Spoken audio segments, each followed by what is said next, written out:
Canada की immigration system को दुनिया की सबसे डायनामिक और रिस्पॉन्सिव सिस्टम्स में गिना जाता है। ये सिस्टम न सिर्फ स्किल्ड वर्कर्स और स्टूडेंट्स को अट्रैक्ट करता है, बल्कि फैमिलीज को रीयूनाइट करने, रेफ्यूजीज को सेफ्टी देने और प्रोफेशनल्स को ग्लोबली कम्पिटिटिव एनवायरनमेंट में ग्रो करने का मौका भी देता है। लेकिन इस हाईली एक्टिव सिस्टम की एक रियलिटी ये भी है कि इसमें समय समय पर चेंजेस आते रहते हैं, जो सीधे तौर पर एप्लीकेंट्स की जर्नी को अफेक्ट करते हैं। ऐसे में जो भी लोग स्टडी, वर्क, सेटल या फैमिली रीयूनाइट करने का प्लान बना रहे हैं, उनके लिए लेटेस्ट पॉलिसी चेंजेस और अपडेटेड प्रोसेसिंग टाइमलाइंस को डिटेल में समझना क्रिटिकल हो जाता है। द 16th of April 2025 को immigration, refugees and citizenship Canada IRCC ने एक मेजर अपडेट रिलीज किया, जिसमें वेरियस इमिग्रेशन कैटेगरीज के लिए नए प्रोसेसिंग टाइमलाइंस बताए गए। यह अपडेट उन सभी के लिए जरूरी है जो अपनी इमिग्रेशन स्ट्रैटेजी को स्मार्ट और प्रैक्टिकल रखना चाहते हैं। अब बात करते हैं सिटीजनशिप से जुड़े अपडेट्स की। कनेडियन सिटीजनशिप को हासिल करना बहुत लोगों के लिए ड्रीम होता है। ये सिर्फ एक लीगल स्टेटस नहीं है, बल्कि एक आइडेंटिटी और बिलोंगिंगनेस का सिंबल भी होता है। ग्रांट ऑफ सिटीजनशिप के लिए एप्लीकेशंस अब अप्रॉक्स 8 मंथ्स में प्रोसेस हो रही हैं, जो पहले 9 मंथ्स लगते थे। ये एक पॉजिटिव डेवलपमेंट है, क्योंकि इससे एप्लीकेंट्स को जल्दी क्लैरिटी और राइट्स मिलते हैं, जैसे कि वोट देने का अधिकार और कनेडियन पासपोर्ट के जरिए ग्लोबल मोबिलिटी। सिटीजनशिप सर्टिफिकेट्स, जो कि लीगल प्रूफ होते हैं सिटीजनशिप स्टेटस का, अब पहले से भी फास्ट इशू हो रहे हैं। पहले ये 4 मंथ्स में आते थे, अब सिर्फ 3 मंथ्स में मिल रहे हैं। वहीं जिन लोगों को अपनी कनेडियन सिटीजनशिप रिनाउंस करनी होती है, चाहे वो डुअल सिटीजनशिप के इशू की वजह से हो या किसी पर्सनल कारण से, उनके लिए भी प्रोसेस फास्टर हुआ है। पहले 10 मंथ्स लगते थे, अब सिर्फ 8 मंथ्स में ये प्रोसेस कंप्लीट हो रहा है। ये सभी डेवलपमेंट्स इस बात का क्लियर सिग्नल हैं कि IRCC बैकलॉग को कम करने और एंटायर सिस्टम को स्ट्रीमलाइन करने में काफी प्रोएक्टिव है। चलो अब बात करते हैं परमानेंट रेजिडेंसी की, जो कि सबसे सॉट आफ्टर इमिग्रेशन कैटेगरीज में से एक है। Canadian experience class CEC program को लेकर एक अच्छी बात यह है कि इसकी प्रोसेसिंग टाइमलाइन अब भी 5 मंथ्स बनी हुई है। ये खास तौर पर उन इंटरनेशनल स्टूडेंट्स और फॉरेन वर्कर्स के लिए है जो ऑलरेडी कनाडा में वर्क कर रहे हैं और जिन्होंने कनेडियन जॉब मार्केट में खुद को प्रूव किया है।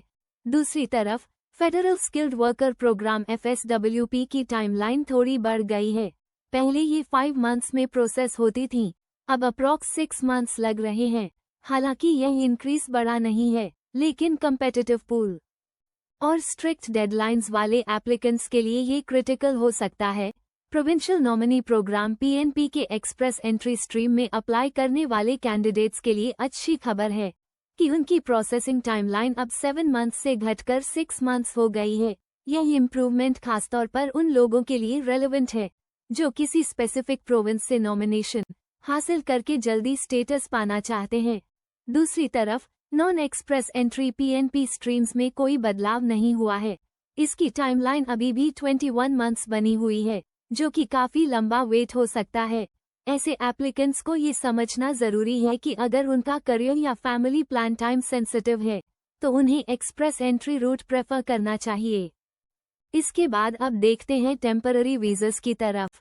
टेम्पररी रेजिडेंट वीज़ा TRV के लिए प्रोसेसिंग टाइम्स दुनिया के अलग अलग देशों से वेरी करते हैं।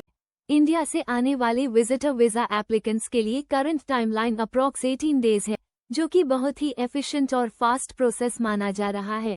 वहीं अगर हम नाइजीरिया जैसे हाई वॉल्यूम प्रोसेसिंग देशों की बात करें तो वहां भी इम्प्रूवमेंट्स देखने को मिल रहे हैं। पहले वहां विजिटर वीज़ा को प्रोसेस होने में 115 डेज लगते थे, अब ये घटकर 109 डेज हो गया है।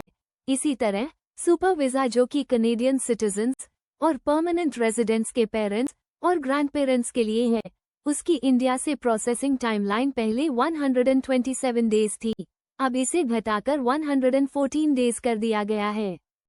यह उन फैमिलीज के लिए एक राहत की खबर है जो जल्दी रीयूनाइट होना चाहती हैं, स्पेशली अगर एल्डरली पेरेंट्स की हेल्थ कंसर्न्स या इमरजेंसी रीजंस हो। अब बात करते हैं फैमिली स्पॉन्सरशिप प्रोग्राम्स की, जो कि इमोशनल और सोशल ग्राउंड्स पर सबसे इम्पोर्टेंट कैटेगरीज में से एक मानी जाती है। स्पाउस और common law partner sponsorship outside Canada की टाइमलाइन अभी भी अप्रॉक्स 11 मंथ्स की बनी हुई है। ये कंसिस्टेंसी उन एप्लीकेंट्स के लिए एक प्रेडिक्टेबल आउटकम देता है जो अपने स्पाउस को कनाडा लाने की प्लानिंग कर रहे हैं। लेकिन एक नोटिसेबल चेंज आया है। पेरेंट्स और ग्रैंड पेरेंट्स स्पॉन्सरशिप में इसकी टाइमलाइन अब 33 मंथ्स से बढ़कर 36 मंथ्स हो गई है। यह इंक्रीज उन फैमिलीज के लिए प्रॉब्लम क्रिएट कर सकता है जिनके एल्डरली पेरेंट्स को जल्दी सपोर्ट या केयर की जरूरत है। पीआर कार्ड्स को लेकर जो चेंजेस आए हैं वो छोटे लेकिन रेलेवेंट हैं, खासकर उन लोगों के लिए जो ट्रैवल प्लान कर रहे हैं या जिन्हें कोई लीगल या ऑफिशियल डॉक्यूमेंटेशन की रिक्वायरमेंट है। न्यू पीआर कार्ड्स इशू होने में अब अप्रॉक्स 17 डेज लगते हैं, जबकि पहले ये 15 डेज में इशू होते थे। वहीं पीआर कार्ड रिन्यूअल्स पहले 10 डेज में होते थे, अब ये घटकर 9 डेज में हो रहे हैं। ये बदलाव माइनर लग सकते हैं, लेकिन इनकी टाइमिंग आपके ट्रैवल शेड्यूल को अफेक्ट कर सकती है। स्टडी परमिट्स की बात करें तो खासतौर पर इंडियन स्टूडेंट्स के लिए एक अच्छी खबर है। अभी यह परमिट अप्रॉक्स 9 वीक्स में इशू हो रहा है, जो पहले 10 वीक्स में होता था। ये 1 वीक की रिडक्शन उन स्टूडेंट्स के लिए क्रिटिकल है जिनकी यूनिवर्सिटी रिपोर्टिंग या क्लास स्टार्ट डेट्स बहुत क्लोज होती हैं। वर्क परमिट्स की प्रोसेसिंग भी इम्प्रूव हुई है। पहले 19 वीक्स में एप्लीकेशंस प्रोसेस होती थीं, अब ये घटकर अप्रॉक्स 18 वीक्स हो गई हैं। ये अपडेट उन इंटरनेशनल ग्रेजुएट्स और फॉरेन वर्कर्स के लिए बहुत रेलेवेंट है जिन्हें जॉब ज्वाइनिंग डेडलाइंस या एम्प्लॉयर कमिटमेंट्स मीट करनी होती हैं। एक और बात जो यहाँ ध्यान देने वाली है वो ये कि IRCC इन टाइमलाइंस को सिर्फ रैंडमली अपडेट नहीं करता। ये सब changes real time application inflow, capacity management, staffing situations और इवन जियोपॉलिटिकल इवेंट्स के बेसिस पर होते हैं। इसलिए एक एप्लीकेंट के लिए ये बहुत ज़रूरी है कि वो सिर्फ एलिजिबिलिटी क्राइटेरिया या डॉक्यूमेंट रेडीनेस पर ही डिपेंड न करे, बल्कि पूरी प्रोसेस को एक्टिवली मॉनिटर करे। IRCC की वेबसाइट रेगुलरली चेक करना, इमिग्रेशन कंसल्टेंट से टाइमली कंसल्टेशन लेना और डॉक्यूमेंट रेडीनेस मेंटेन करना इस प्रोसेस को आसान बनाता है।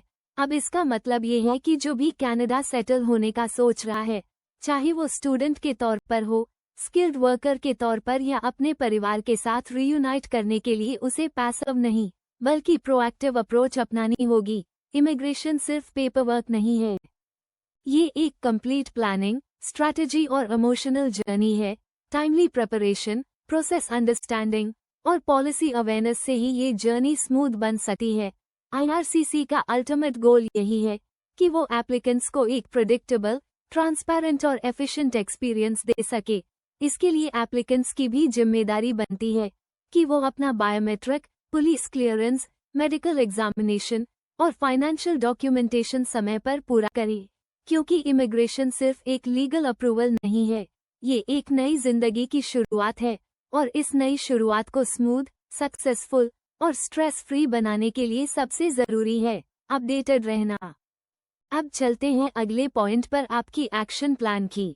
अगर आप सीरियसली कनाडा में स्टडी, वर्क या सेटल करना चाहते हैं तो अभी से अपने ऑप्शंस इवैल्यूएट कीजिए, प्रोग्राम्स को कंपेयर कीजिए, टाइमलाइंस को समझिए और अपने डॉक्यूमेंटेशन को एडवांस में तैयार रखिए। इमिग्रेशन में डिले सिर्फ टाइमलाइन का नहीं होता, वो आपके पूरे फ्यूचर को पोस्टपोन कर सकता है। तो दोस्तों, यही थी अप्रैल 2025 की कनाडा इमिग्रेशन प्रोसेसिंग अपडेट की कंप्लीट ब्रेकडाउन। अब ये आप पर डिपेंड करता है कि आप इस इंफॉर्मेशन को कितना इफेक्टिवली यूज करते हैं। अगर आपको किसी भी वीजा कैटेगरी के बारे में पर्सनल गाइडेंस चाहिए, चाहे वो स्टडी परमिट हो, स्पाउस स्पॉन्सरशिप हो या टेम्पररी वीजा हो, तो एक्सपर्ट एडवाइस जरूरी है, क्योंकि हर केस यूनिक होता है और जनरलाइज्ड एडवाइस से कभी कभी नुकसान भी हो सकता है।